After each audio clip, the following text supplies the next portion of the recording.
तो आज की क्लास में हम जो टॉपिक करने वाले हैं उसका नाम है change of states of matter. ठीक है, तो सबसे पहले मतलब आपको पता है चेंज का मतलब क्या होता है, बदलाव। किसका बदलाव होना?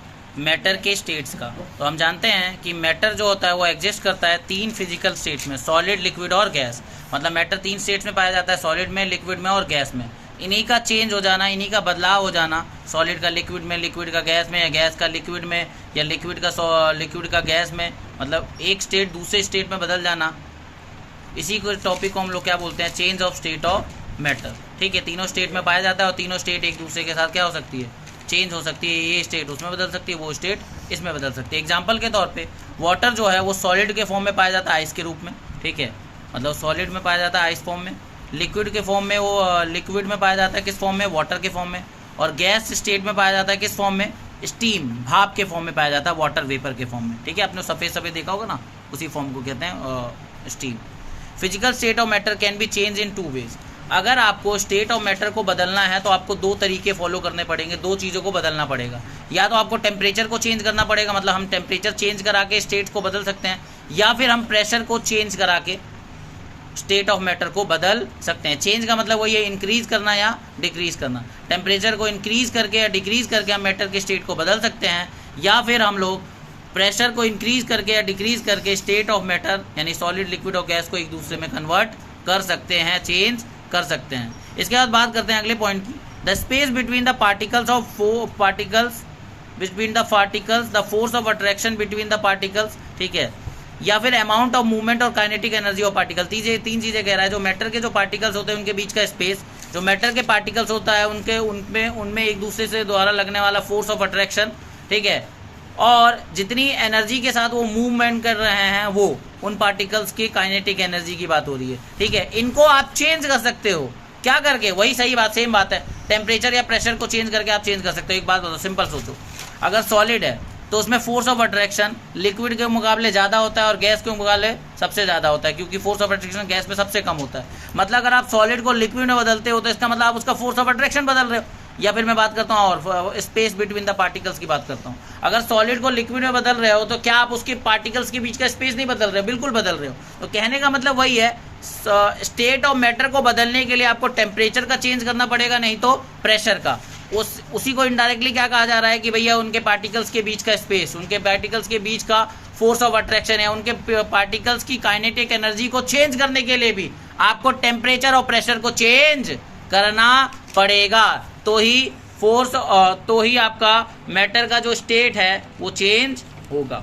ठीक है, सिंपल सी बात है ना। अगर सॉलिड लिक्विड में बदला तो इसका मतलब क्या क्या चीज़ बदली? उसका फोर्स ऑफ अट्रैक्शन पार्टिकल का बदल गया, उनके बीच का जो स्पेस है वो भी बदल गया। इसके अलावा जो काइनेटिक एनर्जी है दोनों पार्टिकल्स के, मतलब सॉलिड पार्टिकल्स की जो काइनेटिक एनर्जी है वो लिक्विड पार्टिकल्स की काइनेटिक एनर्जी से क्या होगी?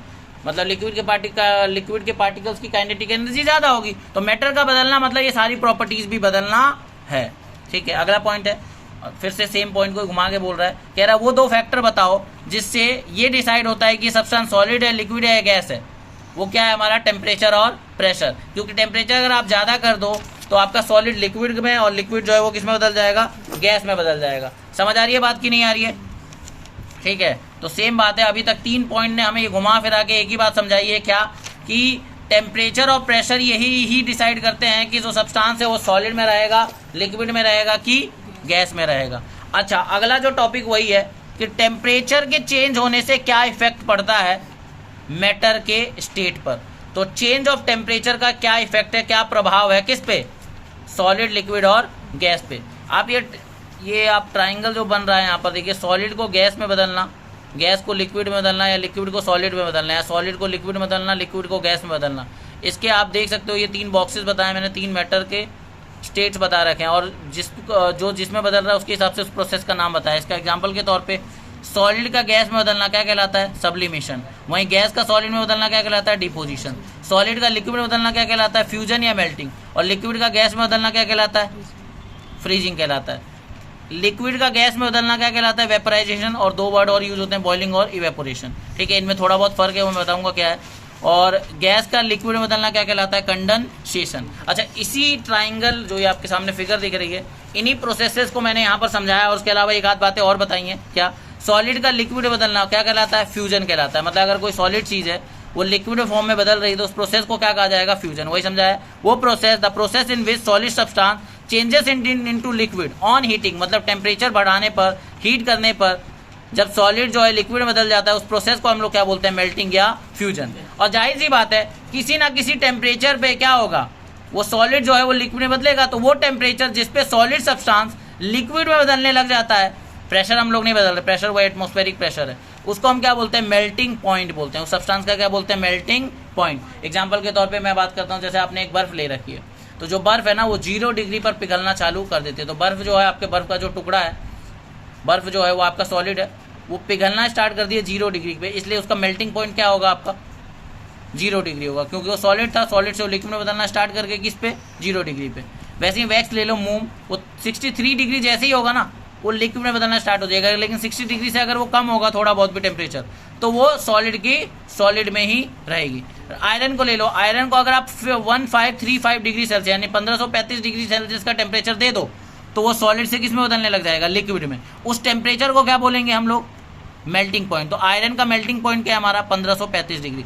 ऐसे ही अलग अलग सॉलिड का मेल्टिंग पॉइंट अलग अलग होता है। तो ये पहला प्रोसेस हुआ सॉलिड का लिक्विड में बदलना। अब बात करते हैं लिक्विड का किस में बदलना, सॉलिड में। तो देखो लिक्विड का सॉलिड में बदलना क्या कहलाता है, फ्रीजिंग कहलाता है। क्या कहलाता है, फ्रीजिंग। तो वो process of changing of a liquid into solid bye cooling, क्या कह रहा है, मतलब लिक्विड का सॉलिड में बदलना कूल करके, मतलब टेम्परेचर को कम करके, क्या कहलाता है, फ्रीजिंग। आप देख सकते हो टेम्परेचर के बढ़ाने पर सॉलिड लिक्विड में बदल, वहीं लिक्विड को सॉलिड में बदलने के लिए हमें टेम्परेचर घटाना पड़ा, तो हम यहाँ टेम्परेचर का चेंज कर रहे हैं जिससे सॉलिड लिक्विड में और लिक्विड सॉलिड में बदल रहा है। प्रोसेस का नाम आपको समझ आ गया, लिक्विड को सॉलिड में बदलना क्या कहलाता है, फ्रीजिंग कहलाता है। आगे बात करते हैं। अच्छा, फ्रीजिंग को हम लोग क्या कहते हैं, सॉलिडिफिकेशन। फ्रीजिंग का एक और नाम क्या है हमारा, सॉलिडिफिकेशन। अभी हमें लिख भी देता हूँ। अच्छा, ये ध्यान रखना, फ्रीजिंग जो है वो जस्ट उल्टा है किसका, मेल्टिंग का। मेल्टिंग में क्या होता है, सॉलिड लिक्विड में बदलता है, लिक्विड सॉलिड में बदल जाए, वो क्या लगता है, फ्रीजिंग। इसलिए हम कह रहे हैं कि फ्रीजिंग का अपोजिट ही क्या होता है हमारा, मेल्टिंग होता है। सेम चीज, वो टेम्परेचर, वो तापमान जिस पे लिक्विड सॉलिड में जमना स्टार्ट कर दे, फ्रीज होना स्टार्ट कर दे, लिक्विड सॉलिड में बदलने लग जाए, उस पॉइंट को क्या बोलते हैं, उस टेम्परेचर को क्या बोलते हैं हम लोग, फ्रीजिंग पॉइंट। ये डेफिनेशन आपकी, temperature at which liquid substance get freeze and changes into solid is called freezing point. Example के तौर पे वाटर का फ्रीजिंग पॉइंट कितना होता है, 0 डिग्री सेल्सियस होता है। ठीक है, ठीक है, तो आपको ये समझ आ गया। और अलग अलग चीज़ों का फ्रीजिंग पॉइंट अलग अलग हो सकता है। लिक्विड टू गैस चेंज, मतलब लिक्विड का गैस में बदलना क्या कहलाता है, वेपराइजेशन, या उसे हम बॉइलिंग भी कहते हैं। इवेपोरेशन में भी यही होता है, लिक्विड गैस में बदल जाता है, लेकिन थोड़ा बहुत डिफरेंस है इसमें, आगे बात करेंगे क्या है डिफरेंस। अच्छा, process in which a liquid substance change into a gas, वो प्रोसेस जिसमें एक लिक्विड किस में बदल जाता है, गैस में बदल जाता है, रैपिडली हीट करने पर, मतलब टेम्परेचर के बढ़ाने पर लिक्विड किस में बदल जाए, गैस में बदल जाए, उसे हम क्या बोलते हैं, बॉइलिंग बोलते हैं। क्या बोलते हैं, बॉइलिंग, या बोले तो वेपराइजेशन भी कहते हैं। अच्छा, वो टेम्परेचर जिस पर लिक्विड बॉयल होके गैस में बदल जाता है, ठीक है, प्रेशर नहीं बदल रहे फिर से, वही एटमॉस्फेरिक प्रेशर पे, उसे हम क्या बोलते हैं, बॉइलिंग पॉइंट बोलते हैं। क्या बोलते हैं, बॉइलिंग पॉइंट का। ठीक है। अच्छा, अलग अलग लिक्विड का जो बॉइलिंग पॉइंट होता है वो अलग अलग होता है। एग्जाम्पल के तौर पर जो पानी है उसका बॉइलिंग पॉइंट कितना है, 100 डिग्री सेल्सियस। कितना है, 100 डिग्री सेल्सियस। एल्कोहल जो होती है वो मतलब अभी लिक्विड फॉर्म में 78 डिग्री का अगर आप टेम्परेचर दे दो तो ये गैस में बदल जाएगी। मरकुरी जो कि लिक्विड फॉर्म में पाया जाता है, अगर आप इसे 357 डिग्री सेल्सियस का टेम्परेचर दे दीजिए तो ये सीधे किस में बदल जाएगी, गैस में। किस में बदल जाएगी, गैस में। ठीक है। इसके बाद आता है गैस से लिक्विड में बदलना। गैस से लिक्विड में बदलना क्या कहलाता है, कंडेंसेशन। क्या कहलाता है, कंडेंसेशन। वो प्रोसेस जिससे क्या होता है, गैस जो है वो लिक्विड में बदल जाता है, उसे हम क्या बोलते हैं, कूल करके, यानी टेम्परेचर को कम करके, उसे हम क्या बोलते हैं, कंडेंसेशन। तो देखो ध्यान से, गैस का लिक्विड में बदल जाना टेम्परेचर के कम करने पे, कूलिंग करने पे, उसे हम क्या बोलते हैं, कंडेंसेशन। और कंडेंसेशन जो है वो रिवर्स है किसका, वेपराइजेशन का। मतलब वेपराइजेशन का उल्टा कर दीजिए आप, क्योंकि इसमें आपने टेम्परेचर बढ़ाया था लिक्विड को गैस में बदलने के लिए, तो गैस को लिक्विड में बदलने के लिए आपको टेम्परेचर घटाना पड़ेगा। तो ये उल्टा हो गया कंडेंसेशन किसका, वेपराइजेशन का। ठीक है। इसके बाद नेक्स्ट टॉपिक हम लोग, तो आप ये जरूर ध्यान रखिएगा, सॉलिड से गैस बदलना क्या कहलाता है, इस प्रोसेस को क्या बोलते हैं, और जिस टेम्परेचर पे ये चीज़ें हो रही होती है उसको क्या बोलते हैं। ठीक है। तो ये सारे इंपॉर्टेंट टर्म्स और डेफिनेशन मैंने आपको बता दिया, आप इसका स्क्रीनशॉट ले सकते हैं। ठीक है, यहाँ पे